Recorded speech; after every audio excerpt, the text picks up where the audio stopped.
বলতে বলতেই সেই গর্তের মধ্যেই দেখো একটা বড় কন্টেনার পড়ে গেছে। সবজি দিয়েছে, আলু ভাজা, এটা একটা সবজি, ডাল, ভাত। বলতে বলতেই ট্রেন চলছে, যদি এটা মাল ট্রেন। হোটেলটার নাম হচ্ছে হোটেল গ্যালাক্সি ইন।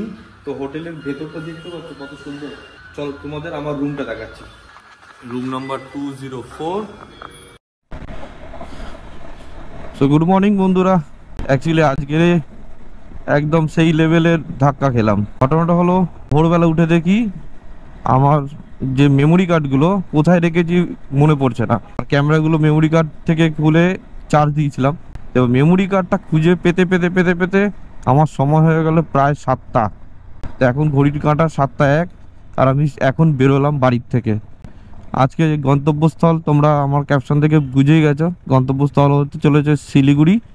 তো শিলিগুড়ি যাব সকাল 7টা বাজে এখন। তো এখন এই মুহূর্তে আছি আমি রুবির মোড়। তো রুবির মোড় থেকে বেরোলাম, দেখি আশা করছি রাত্রি 7:30-8টার মধ্যে শিলিগুড়ি ঢুকে যাব। তবে রোডের কন্ডিশন, যদি সকালবেলা বেরোতে পারতাম তাহলে কৃষ্ণনগরের যে জ্যামটা আছে, তো দেখা যাক। আপাতত সকাল 7টা তো বেজেই গেছে। মোটামুটি আমার টার্গেট ছিল 5টা থেকে 5:30।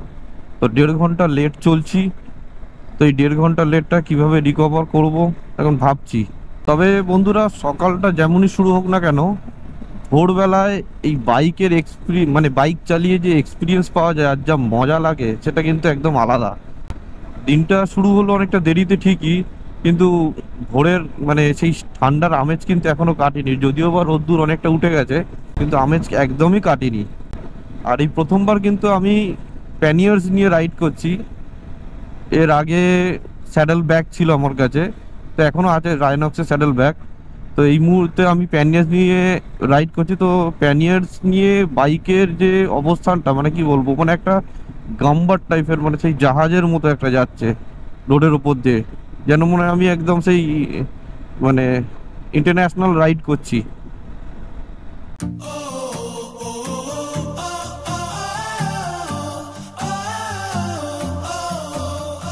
ক্রস করছি, এই বাঁ দিকে এই রোডটা চলে গেছে এয়ারপোর্টের দিকে, আর আমরা একটু এগিয়ে ডান দিকে চলে যাব। তো বন্ধুরা, কৃষ্ণনগরের আগে এই সোনাডাঙ্গাটা ক্রস করার পর রোডের কন্ডিশন কিন্তু খুবই বাজে। তোমরা দেখতে পাবে পটহোলসগুলো মানে বড় বড় বেশ। দিনের আলোয় তবুও দেখা যাচ্ছে, কিন্তু রাতের অন্ধকারে যদি মানে একদম যখন হেডলাইটের আলোটা স্ট্রেট পড়ে, তখন একদম সামনে চলে এলে কিন্তু সমস্যা হতে পারে। তো বেটার হবে একদম রাতে না যাওয়ার, একটু ভোর থাকতে থাকতে বেরাও। ভীষণ বড় বড়, না হলে এক একটা 1-1.5 ফুটের গর্ত পর্যন্ত আছে। বলতে বলতেই সেই গর্তের মধ্যেই দেখো একটা বড় কন্টেনার পড়ে গেছে, 22 চাকার কন্টেনার। দুটো ক্রেন এসছে তোলার জন্য। এইখানেই আমি 1 ঘন্টা ধরে দাঁড়িয়ে আছি। সকাল সকালই 1 ঘন্টা ধরে দাঁড়ানো। তো বন্ধুরা, সকাল 11টা 5 আর আমি পৌঁছে গেছি বেলডাঙ্গা। মোটামুটি 4 ঘন্টা লেগে গেল, যদিও এত লাগা উচিত না, কিন্তু অ্যাকচুয়ালি আমাদের তো যেহেতু লেট হয়েছে না, তো ভীষণ ভিড় আছে, ভীষণ ভিড়। তার মধ্যে মানে ওই গাড়ি উল্টে গেল, ওখানে প্রায় 1 ঘন্টার কাছে লেট। আর তারপর রোডে ভীষণ জ্যাম, এই বড় বড় ট্রাকগুলোর জন্য না একদম এগোনো যাচ্ছে না। তো তার মধ্যেও কিন্তু অনেকটা যতটা পেরেছি ট্রেনে বেরিয়ে এসেছি, বিশেষত শান্তিপুর বাইপাসটায়। তো দেখেছো রোডের কন্ডিশন, দেখেছো ছোট ছোট হয়ে গেছে, তো এখন সমস্যা হয়ে যাচ্ছে।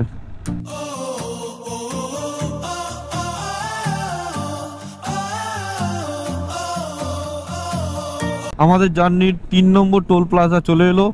এটা হলো ফারাক্কা বহরমপুর টোল প্লাজা। এখানে বেশিরভাগ টাইম প্রত্যেকবারে আসি, তো ওই জায়গাটায় রেস্ট নিই, ঠিক ওই জায়গাটায়। 2 হুইলার ফ্রি, বাঁ দিক দিয়ে বেরিয়ে যাই। এবার আর রেস্ট নেব না, সোজা লাঞ্চ করব পাপ্পুদা ধাবায়। লাঞ্চ করে বেরিয়ে যাব। তো চলে এসেছি পাপ্পুদা ধাবা। থালিতে বেশ একটা সবজি দিয়েছে, এটা আলু ভাজা, এটা একটা সবজি, ডাল, ভাত আর মাটন।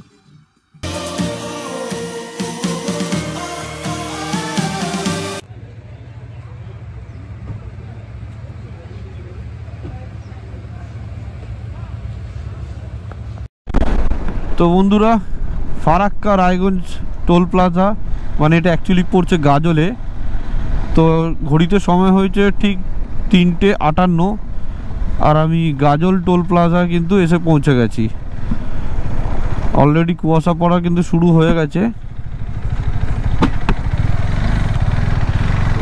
রায়গঞ্জ আর এখান থেকে 32 কিলোমিটার।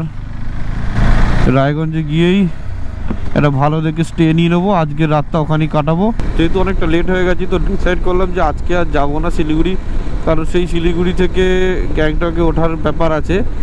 আর খুব একটা বেশি জার্নি হবে না যদি ভোরবেলায় আমরা পেরিয়ে যাই।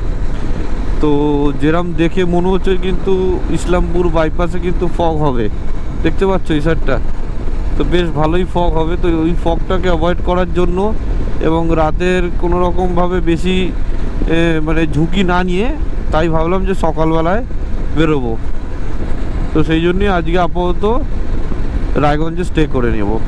তবে আজকে জার্নিটা বন্ধুরা কি বলবো, ভীষণই হেক্টিক হচ্ছে, যাই না, মানে ডিহাইড্রেট খুব হচ্ছি ওয়েদারের কারণে হচ্ছে। বাট এদিকে কিন্তু খুব একটা ঠান্ডা নেই, গরম লাগছে, ঠান্ডা কিন্তু নেই। কলকাতায় যতটা ঠান্ডা অনুভব করছিলাম, এই দিকে কিন্তু সেই রকম একটা কিছু নেই। কিন্তু ভোরবেলা যখন কলকাতায় বেরোচ্ছিলাম 7টার সময়ও, তখনও কিন্তু এটা ঠান্ডা ছিল, কিন্তু এই দিকে কিন্তু একদমই নেই। লাস্টবারে যখন এসেছিলাম আমি বেরিয়েছিলাম 5:30 নাগাদ, আর আমি রায়গঞ্জ পৌঁছে গেছিলাম 1:20-তে, আর আজকে হলো শুক্রবার। তো আজকে যখন বেরোলাম এখনো পর্যন্ত রায়গঞ্জ টাচ করতে পারিনি। বলতে বলতে এই ট্রেন চলছে, যদি এটা মাল ট্রেন, তবু ফারাক্কা ব্যারেজের উপর দিয়ে বাইক চালাচ্ছে আর ট্রেন যদি না দেখি তাহলে কেমন হয় বলো। চলো, একদম ব্রিজের কাছ থেকে ট্রেন যাচ্ছে আর তোমাদের এই দৃশ্য দেখাচ্ছি। কেমন লাগছে কমেন্ট করে কিন্তু তোমরা অবশ্যই জানিও বন্ধুরা।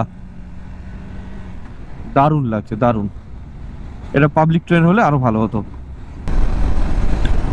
রোডের কন্ডিশন তাহলে ঠিক এই লেভেলের। আসলে লাস্ট ইয়ারের আমি যে বারে গিয়েছিলাম সেটা শুক্রবার ছিল না, আজ শুক্রবার। তো শুক্র শনি রবি মোটামুটি এখন থেকেই তো ছুটি চাটা পড়ে যায়, তা গাড়ি ঘোড়াও বেশি এবং লোকজন ঘুরতেও যাচ্ছে বেশি, যে কারণে ভিড়টাও হচ্ছে রোডের মধ্যে। তো এই হলো মালদা বাইপাস। চলতে কালিয়াচক পৌঁছে গেলাম, আর কালিয়াচকে এসে জামে পড়লাম।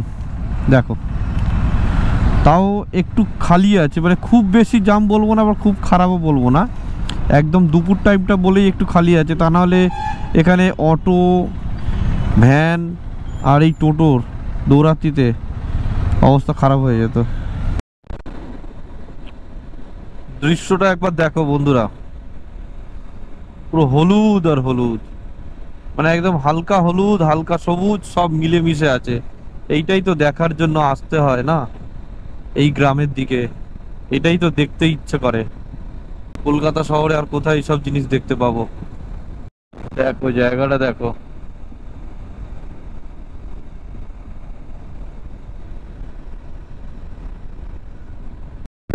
জায়গাটা দেখো, একদম আলাদা দুনিয়া, একদম আলাদা দুনিয়া। তো শরীর আর দিচ্ছে না, যেই জন্যই আজকে রায়গঞ্জে সেট করছি। ওয়েদার কিন্তু খুব একটা খারাপও না, আবার খুব একটা ভালো না। মেনলি ব্যাপারটা হলো ঠান্ডাটা নেই। কলকাতায় যতটা ঠান্ডা আছে, রায়গঞ্জের দিকে কিন্তু এসছি। রায়গঞ্জে লাস্ট ইয়ার 15 জানুয়ারিতে আমি এসেছিলাম, মানে মারাত্মক লেভেলের ঠান্ডা, মানে সারাদিনে তো সূর্য দেখা ছিল না, আর বিভৎসটা হাত ফাত কুকড়ে গেছিলো। এখানে কিন্তু কোনো কিছু নেই, প্লেন একদম। জানি না শিলিগুড়ির দিকে কতটা ঠান্ডা বা উপরের দিকে কতটা ঠান্ডা। তো এই জায়গাটা দেখে আমি দাঁড়িয়ে গেলাম। ঠিক আছে, দাঁড়িয়ে যেতে আমার এত ভালো লাগছে যে একটা সূর্য ছিল একটু আগে, সূর্যটা অস্ত চলে গেল। এই ভিডিওটা যদি তোমাদের ভালো লেগে থাকে তাহলে অবশ্যই লাইক করো, শেয়ার করো এবং সাবস্ক্রাইব করতে কিন্তু ভুলো না। যদি তোমরা রায়গঞ্জ সিটিতে যেতে চাও তাহলে এই রূপাহার আছে, এই ব্রিজটা উঠছে একদম রায়গঞ্জের ঠিক আগেই। এখান থেকে কিন্তু ব্রিজে আর উঠবে না, ব্রিজে যদি উঠে যাও তো তোমরা, এটা হলো রায়গঞ্জ বাইপাস, এই ব্রিজটা করে চলে যাবে তুমি একদম সোজা ডালখোলা। তো এইটা দিয়ে নিচে চলে যাবে, নিচ থেকে সামনে একটা কাটার দেবে ডান দিকে যাওয়ার, যেটা আগে ছিল অনেক পুরনো। সেই কাটার থেকে ডান দিকে চলে যাবে, সোজা চলে যাবে তুমি রায়গঞ্জের সিটিতে, এবং সেখানে চলে গেলে তোমরা রায়গঞ্জে যদি স্টে করতে চাও তাহলে সেখানে গিয়ে স্টে করতে পারো। কারণ এই রোডের উপরে কিন্তু কোনো স্টে কিন্তু খুব একটা বোধহয় পাবে না। স্টে করতে গেলে তোমাকে রায়গঞ্জ সিটির দিকে চলে যেতে হবে, এই রাইডটাই। আবার ওইখান থেকে মোড় থেকে আবার রায়গঞ্জ বাইপাস আবার ওঠা যাবে। তো বন্ধুরা, আপাতত হোটেল পেয়ে গেছি। এই হোটেলটার নাম হচ্ছে হোটেল গ্যালাক্সি ইন। তো হোটেলের ভেতরটা দেখতে পাচ্ছ কত সুন্দর। চল তোমাদের আমার রুমটা দেখাচ্ছি। রুম নাম্বার 204, এটা হলো রুম। রুমে ঢুকতেই বাঁদিকে আছে একটা টয়লেট, দারুণ।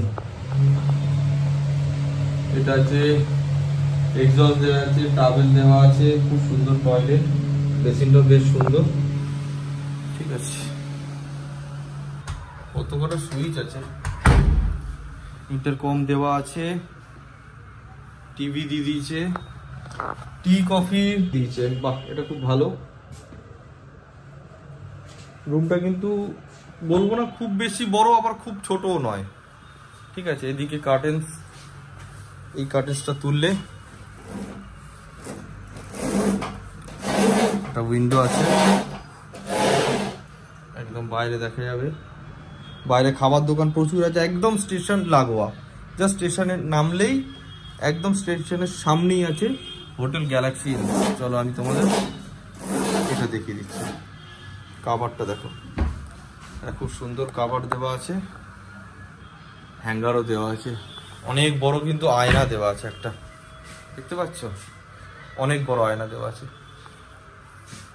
এসিও আছে, এসি প্রয়োজন পড়লে এসি চালাবে।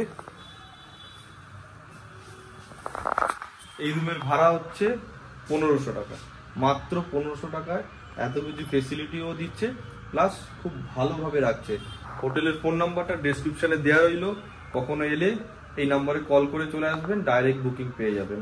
সকাল থেকে এখন অবধি যা যা করেছি, যা যা আমি দেখেছি তাই তোমাদেরকেও দেখিয়েছি। তো বন্ধুরা, ভিডিওটা কেমন হলো তোমরা কমেন্ট করে অবশ্যই জানিও।